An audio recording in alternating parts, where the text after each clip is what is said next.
मी प्रवीण गोडबोले तर सांगलीमध्येच राहतो. गव्हर्नमेंट कॉलनीमध्ये चैतन्य आश्रम या नावानं माझा वृद्धाश्रम आहे. तिथं जवळजवळ 20 आजी आजोबांची आता आम्ही सोय केलेली आहे. माझ्या किचनचा एक स्टाफ आहे, त्याला एका फ्लॅटची रिक्वायरमेंट होती. तर त्यांनी मला ऑफिसमध्ये येऊन सांगितलं की असं आपल्याला एक रिक्वायरमेंट आहे, फ्लॅट पाहिजे आहे.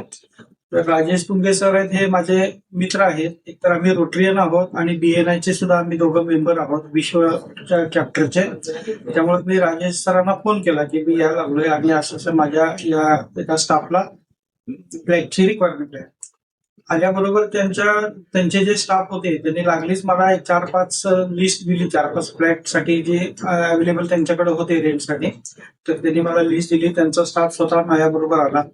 2-3 दिवस आम्ही सगळे फ्लॅट वगैरे सगळे बघितले आणि सर्वात त्यांनी मला सजेस्ट केला की हा फ्लॅट तुमच्यासाठी सर्वात चांगला आहे आणि जे तुमचे जे बजेट आहे किंवा माझ्या स्टाफचं जे बजेट आहे त्याच्यामध्ये ते फुलफिल होण्यासारखं आहे. आणि खरोखरच तो फ्लॅट अतिशय सुंदर होता. ज्या वेळेला मी तो फ्लॅट बघितला, म्हणजे माझ्या स्टाफने ज्या वेळेला बघितला त्यावेळेला लागलीच त्या ओनर बरोबर त्यांनी कॉन्टॅक्ट करून दिला आणि नेक्स्ट डे आमचं ते डील फायनल झालं. आणि त्याचबरोबर इथला जो स्टाफ आहे हा अतिशय कोऑपरेटिव्ह आहे आणि त्यांच्याकडे ऑप्शन्स भरपूर आहेत आणि आपल्याला आपली जी रिक्वायरमेंट आहे ती इथं फुलफिल करते. Thank you Sangli properties.